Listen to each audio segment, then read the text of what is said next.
Hello team, and before I get the much needed cup of tea I'm so freaking desperate for, I present to you another ATP Geopolitics video, a Ukraine war news update, second part thereof, for the 14th of September 2024.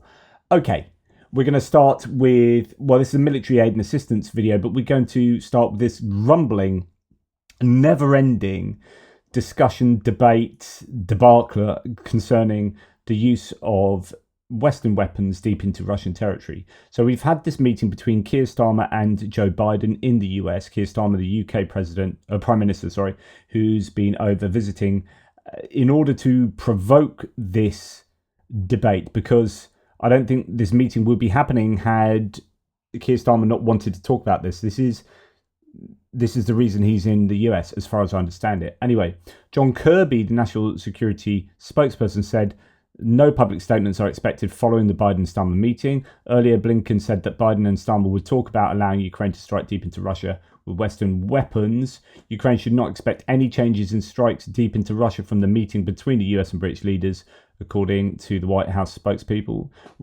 John Kirby confirmed America will not change its policy. However, he noted, quote, he cannot speak for the British or the French.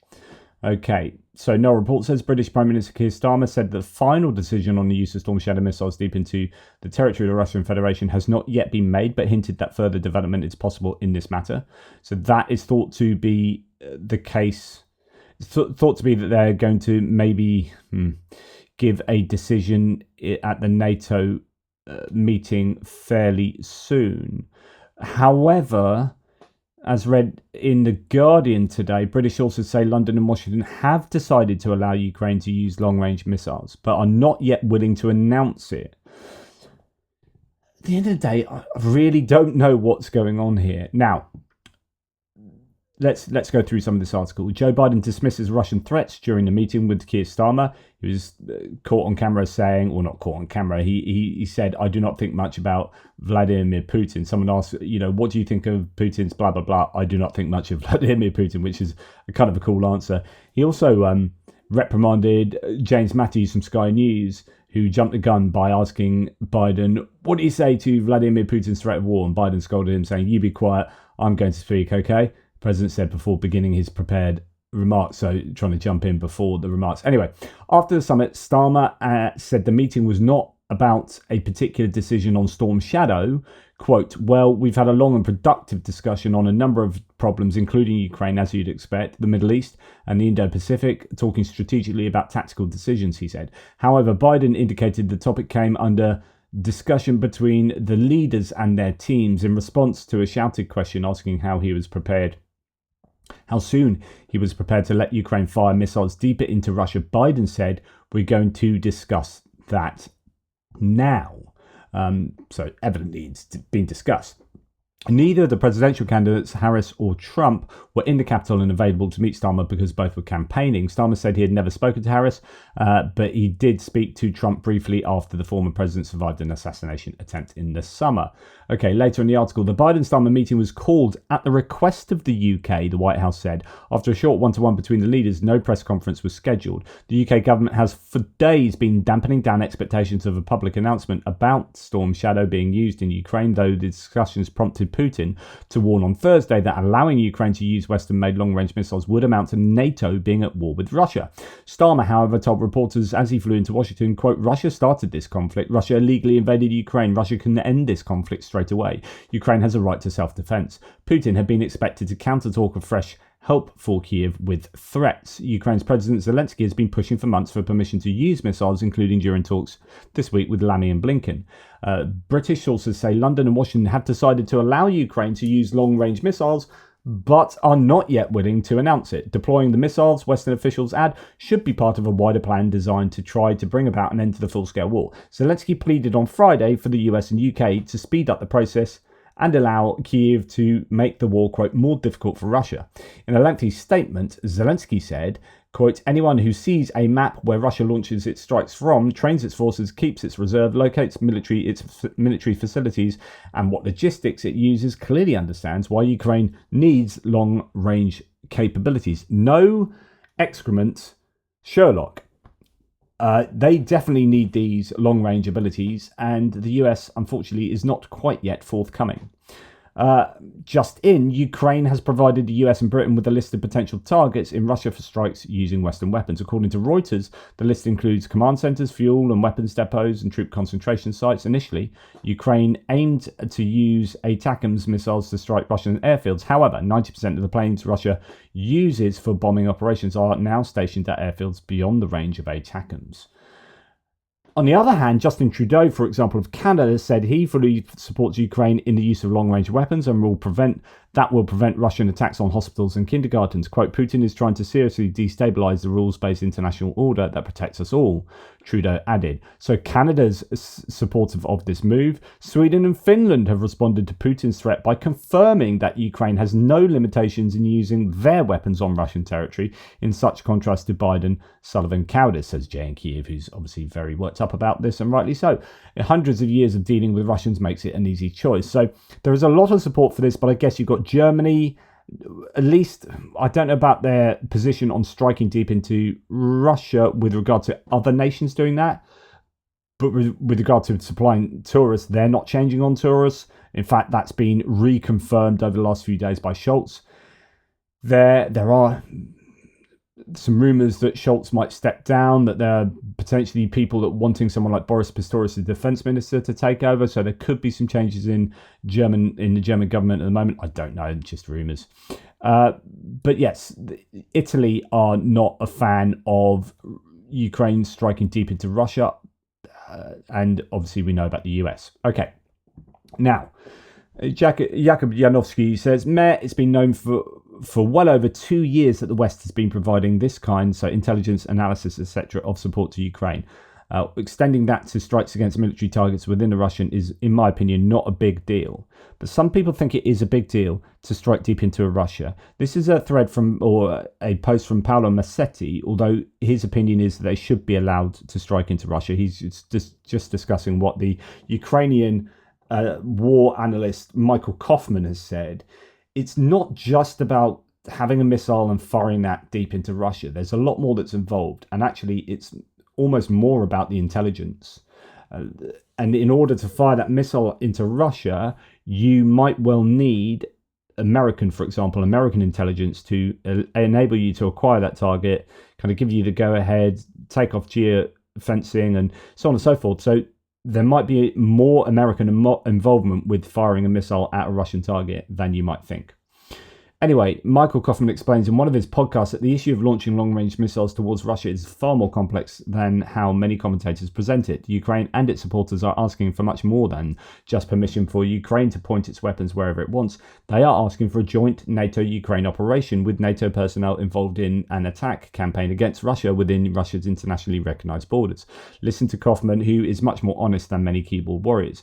Quote, lastly, the issue of providing certain capabilities also comes down to weapons whose use will have to involve direct Western support. There's intelligence support in their operations. A lot of people do not understand this in the third year of the war. They still do not understand this, that it would mean the United States and other countries in many cases being directly involved in targeting, planning, intelligence analysis, and various other forms of support for strikes into Russia.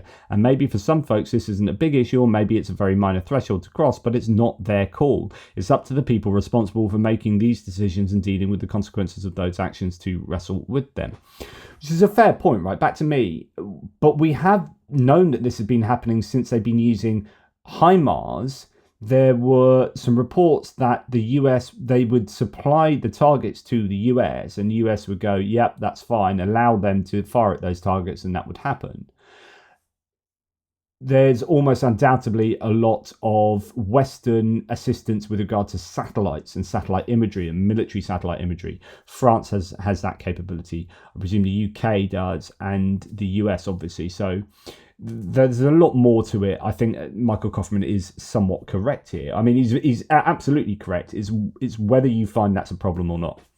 From my point of view, says Kaufman, their main concerns aren't about nuclear escalation, but horizontal escalation. That is, Russians countering and retaliating by transferring technology, know-how, and specialized personnel to countries like Yemen, like the Houthis, to say enable the targeting of major maritime shipping. This wouldn't be a problem for the United States, but also just for the United States, but basically for everyone who relies on that commercial route. That would be an issue. Now, this is genuinely a good point as well. We have seen that the Houthis have been using anti-ship missiles and drones that have capabilities that you wouldn't expect them to be able to develop just themselves. And so therefore, there's this understanding that Russia might be kind of behind that, and stopping the Red Sea trade route would affect other countries more than it would affect Russia.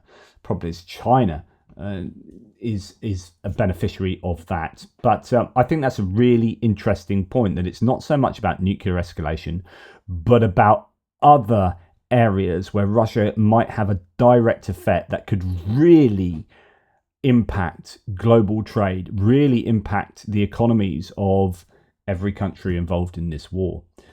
It's insanely good point. Another concern is the expanding Russian sabotage campaign in Europe and the trajectory it could take, which has been very notable over the past year. There could be worries about the future costs and actions Russia might take, whether conventional or mostly asymmetric. I hate the term because everything is asymmetric, but I think people get what I'm trying to say. I don't mean that if the United States supports attacks in Russia, then Russia is going to start firing attacks into a NATO country. But I use the term to convey that there are other ways Russia can retaliate. Now, this is back to Massetti. Now, someone could argue, quote, hey, this is already happening and people shouldn't be too concerned about it. And I'd say that's a perfectly valid point. I'm just trying to provide information and show how policymakers think about these issues in what is, in my opinion, a low information discussion at the moment. From a cost-benefit perspective, those who want to cross a certain threshold need to be convinced that the benefits are worth it. So I guess that's going to be a lot of what they are talking about in these sorts of meetings. So Starmer's gone over to convince Biden, but Biden and his team are probably going to, they talked about in the Middle East and Indo-Pacific, they are going to be talking about the impact that such a decision might horizontally have on technology and weapons going to people that can have a serious impact, or almost working as proxies for Russia, you might argue, serious impact on global economic trade. So, yeah, that is worth considering, all of that. Now, Germany will not send long-range missiles to Ukraine despite Ukraine's request. Scholz has stated that the decision is firm and he will not change. While the US and UK discuss expanding Ukraine's strike capabilities, Germany has consistently refused to provide its Taurus long-range missiles. German officials emphasised that the US and the UK's discussions about these weapons are their own concern and do not involve Germany.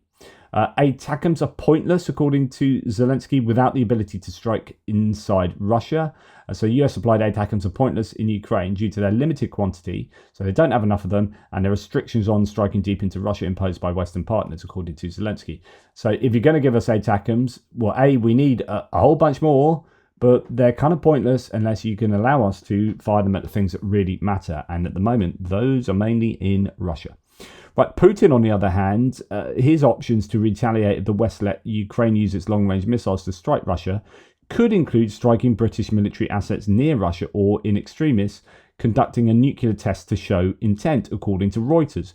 I think the ideas from Michael Kaufman are potentially far more probable. However, there will be a desire for Putin to do something far more explicit and obviously connected to Russia. So while a retaliation of providing weapons to the Houthis to hit international trade routes and vessels might be something he's considering, that's not going to appear strong to his general public, because you can't really say that. It's like, yeah, they've done this and we've just tooled up the Houthis to go and blow up some grain ships. Yay! That's unlikely. So that's the sort of thing you would let the US and UK know might be on the cards, or keep them guessing, but he'd still have to do something big and public to show his strength to his population. Now this debate is all out in the open, which it shouldn't be, like I've said before, but it could see Russia strike more explicitly at British military assets near Russia. I don't know if that would be wise.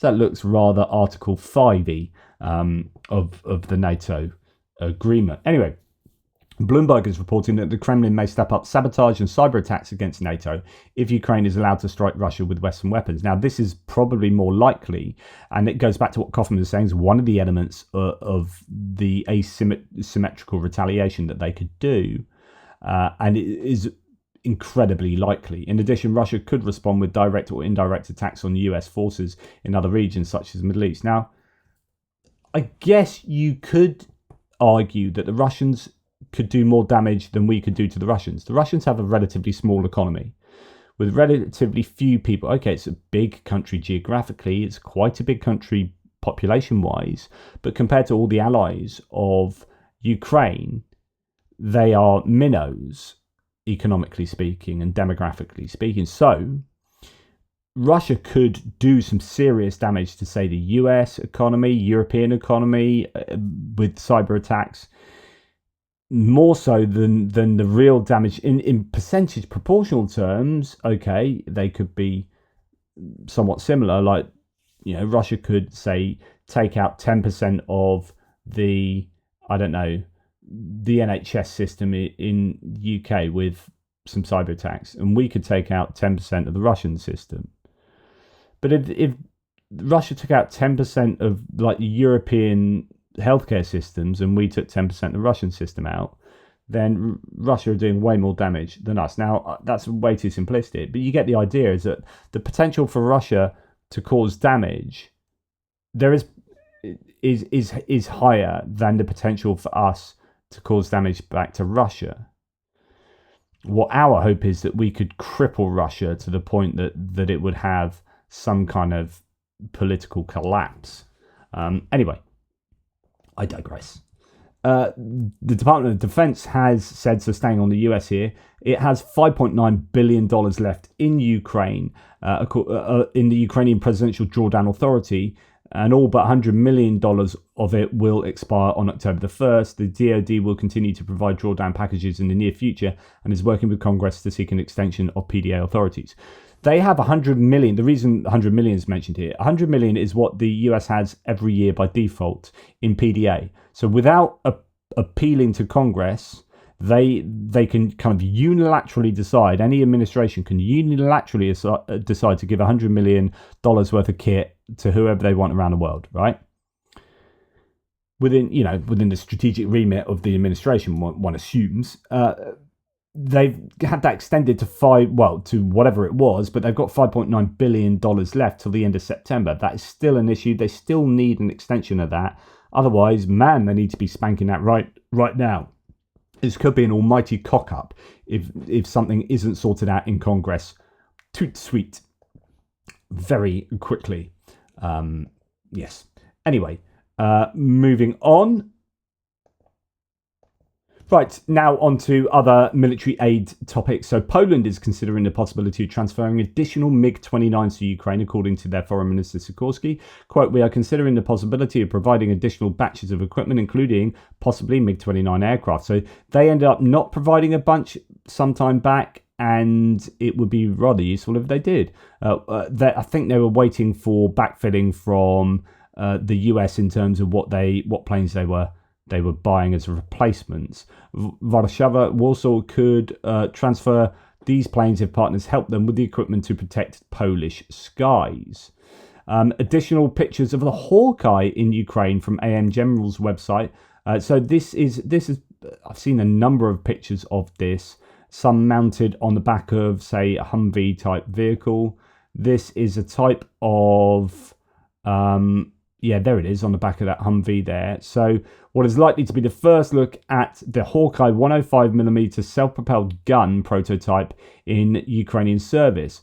So this looks like a self-propelled kind of howitzer, but it much sort of smaller. AM General Representative Mike Evans stated in an interview back in June of this year that the company had delivered a prototype of the Hawkeye system to Ukraine in April, which is, as you can see in that picture. As stated here, it's a soft recoil 105mm howitzer, so it could be a really useful bit of shoot and scoot. I know that's not so useful. It's the scooting part these days that seems to make the vehicle and crew vulnerable, because it's moving that alerts you to drones giving you reconnaissance. But certainly looks like a useful addition to their inventory. Right, Rochelle Defense that makes a Senator. I could say APCs. They have different senators that do different things. They have made a mine-resistant ambush protection version of it. They are this Canadian company that has given, sold, whatever, had ordered. I don't know who's paying for them. Anyway, thousands. I think at least 1,500. I'm pretty sure was the last number I knew for sure. But lots and lots of these have gone to Ukraine, and I think they're starting to get orders from elsewhere now, because like I've said to you before, part of what happens with Ukraine is the gear that's given to Ukraine or bought by Ukraine then is being advertised, if you like. Other people are taking note, and I think Rochelle might even be selling some of these to the US now. I'm not 100% sure, but anyway, it started off its journey as a security van for money for banks and whatnot, and now is being used, up armored a load, and has been adapted to be a kind of a really useful bit of kit in its many guises. So they've increased their production to a staggering 9 vehicles a day, 7 days a week. Not sure who has contracted them for all of those, but hopefully a lot of them are making their way to Ukraine, says Colby Badwa. And yeah, it appears that they look pretty useful. They have lots of bells and whistles and whatnot. Anyway, good news there. Now, Colby Badwa again says Germany seems to be one of the few countries that have really delivered substantially on financing for the Czech ammunition initiative. Everyone else has made very small commitments and or not delivered the money. Actually, Germany. So you've had this whole issue of Poland not having delivered the money, although we hear today. Have I got it here? Yeah, no, I have it somewhere due to share, but I think Poland have now announced they're going to give $100 million to the Czech initiative, and it wasn't given due to the changeover. Was it there were legal issues to do? That was the excuse they gave. Anyway, something to do with legal issues and chasing that guy maybe out to Belarus or wherever. They've now said that they are going to pay that 100 million, but Colby Badwa is right that Germany, they often get a bum rap really for their tourist position, but on everything else, Germany are doing a pretty fantastic job, and companies like Rheinmetall are super useful in supporting Ukraine, and it appears that in the context of the Czech initiative, the Germans have been exceptionally good.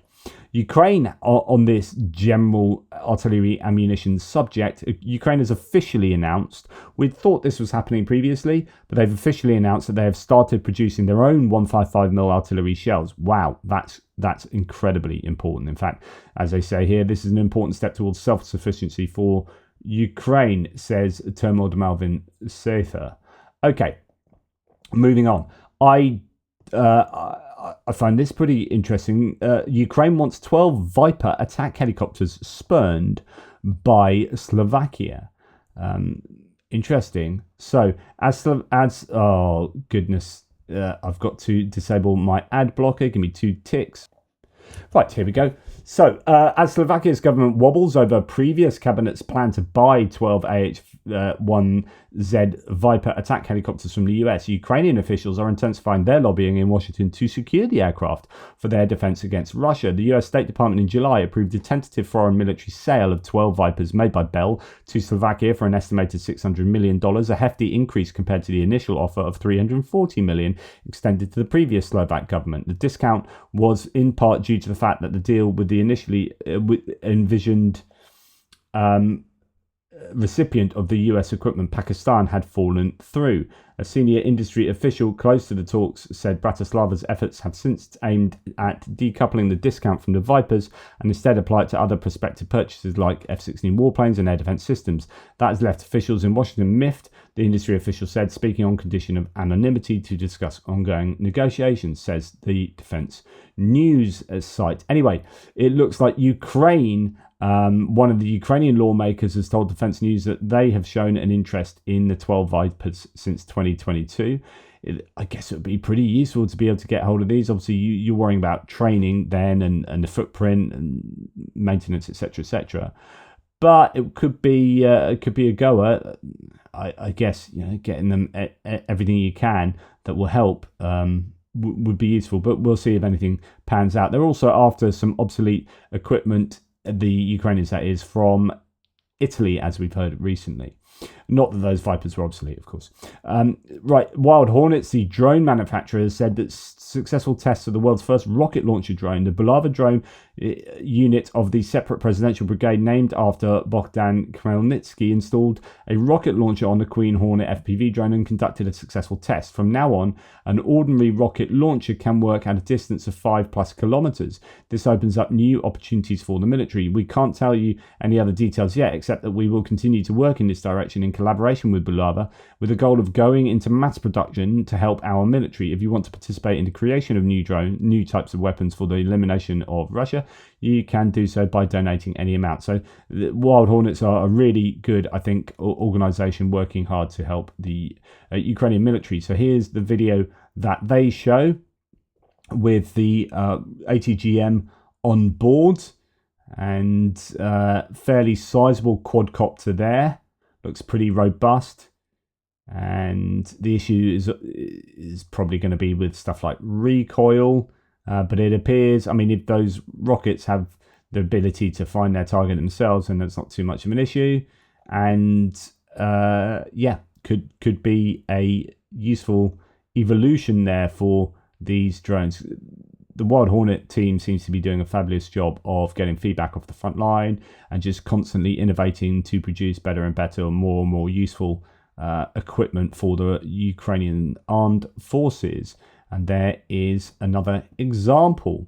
Okay, now as we meander towards the end, New Zealander Tembi Powell. Oh, choice, mate. Oh, yeah, bro. Oh, sweet as, man. Oh, yeah, bro. Oh, donate 16 ambulances to Ukrainian army medical units. Nice one, bro. A charity run by former Tauranga Mayor Tembi Powell has handed over another 16 decommissioned ambulances to Ukrainian armed forces as the war reaches nearly 2.5 years. That's a pretty terrible attempt, but there you go. Interesting, my sister lives in Tauranga. I have reached out to Tembi Powell just on Twitter. If anyone can put me in touch with him, I'd love to interview him, because he has been a really strong advocate for Ukraine, out there helping loads, his own Facebook page and stuff. So I'd love to get some Kiwi chat with your man Tembi. So please help us out if you know this fella. Oh yeah, man. Oh yeah, bro. NATO could have done more to stop Russia's full-scale invasion of Ukraine, Jens Stoltenberg, the outgoing Secretary General, has said. He said the day the war was launched was the worst in his 10-month-year stint in a role from which he is stepping down next month. So they could have done more. They didn't do enough is the other way of putting that. Jens Stoltenberg should be telling his native... Well, no, I'm not going to go into that. This is an important admission that NATO has not done enough to help Ukraine, and hopefully they're doing enough now. They're doing as much as they can do now. Now, moving over to Russian sort of topics here, we have 45 citizens of India have been dismissed from the Russian army who were misled while enlisting, said the Indian Foreign Ministry. So if you remember when Modi went over to Moscow and had a big hug-in with his best mate Putin, and they were evidently discussing ways, I presume, that India could help out Russia. One of the things that was annoying India was the idea that a whole bunch of Indians have been duped into joining the Russian armed forces and fighting in Ukraine. And that was one of the stipulations for any kind of, I think, help going forward. And we are now seeing that Indians have been dismissed from the Russian army in accordance with with Modi's desires. So 45 Indian citizens have been dismissed from the Russian army ahead of schedule. Indian authorities are seeking the dismissal of another 50 men. The corresponding information was reported by NDTV TV channel with reference to the foreign ministry of the country. The issue of early dismissal of Indians who were misled when enlisting in the Russian armed forces was discussed in mid-July by Indian Prime Minister Narendra Modi with Russian dictator Putin. Yep, absolutely, dictator Putin. At that time, 10 Indians returned home from the army. The Indian Foreign Ministry reported that 35 to 50 Indian citizens were serving in the Russian army. In the spring of 2024, Indian authorities said they had uncovered a network of recruiters who lured Indian citizens to Russia with promises of jobs, enrollment in private universities, and help with free visa renewal. And later, their passports were taken away, and these people ended up in the war zone in Ukraine. According to NDTV, about 100 Indian nationals have been caught up in this situation. 4 people are known to have died. The Russian embassy in New Delhi said that Russian authorities had never been involved in any public or hidden campaigns, much less in fraudulent schemes to recruit Indian citizens for military service in Russia. Of course you haven't. Yeah, no, of course. No, yeah. No, I believe you. No, I do. I do believe you. Because all those other times you said stuff, you were telling the truth, weren't you? So that definitely, you've got good form. Yeah. No, I believe you. Oh, I believe you. North Korea, another fantastic nation of human rights, upstanding human rights and democratic ideals. Anyway, North Korea is rapidly transforming into a giant weapons factory for any global terrorist project willing to pay. That's how Jan Kiev interprets this. But yeah, absolutely. So I've told you already that Sergei Shoigu was over there discussing deepening strategic alliance between the two countries. Kim Jong-un has said that North Korea will continue to expand cooperation with Russia in accordance with the strategic partnership between the two countries. Of course, they've signed now a bilateral agreement whereby, interestingly, the Kursk invasion by the Ukrainian forces could have obliged North Korean soldiers to go and fight kind of like Article 5 of NATO with the Russians. So interesting that they haven't, but I think that was part of the agreement. Anyway, we will see more and more reliance on nations like Iran and North Korea and China, particularly by Russia. And it is worrying. China's a real worrying one, because that's how I think the Russians are able to send over so many drones every single night of every single week at the moment. So something needs to be done by the West about that. Anyway, thank you for watching. Take care, guys. I'm going for like a giant cup of tea. Now, I don't like big mugs. You know, sometimes you get those really big mugs, those kind of like, whatever you can buy in some souvenir shop. Can't drink from that. It's got to be the right size, got to be the right type of mug. Drinking tea has to be done. It's like drinking what I cannot drink wine from like a polystyrene or plastic container. You know, like if you're at a barbecue, you're outside, you're at a picnic or something, and you get some cruddy little, all American films. When kids are drinking, they always drink from those red plastic cups or what. I don't know what it is. That must be a really big thing in the US. You guys can tell me. In the UK, we don't have that. Yeah, there's any old thing you buy from Co-op or wherever. But anyway, like if I'm drinking wine, it's got to be from a decent wine glass. It just has to be. And that does show me to be an elitist, swanky twat. And I shouldn't swear on this, so I do apologise. But I just can't do it in the same way that I can't drink, like drinking tea from polystyrene. It's just not right either. Yeah. But luckily, I don't go to any scout camps, or not that I just never remember the scouts, any bonfire nights anymore. So I can sit at home and just drink tea from what the hell I like, and wine as well. In fact, who's to stop me having a wine now? And it's only 10 to 5 in the afternoon. I'm going to have a cup of tea. Anyway, enough waffling. Take care. Speak soon.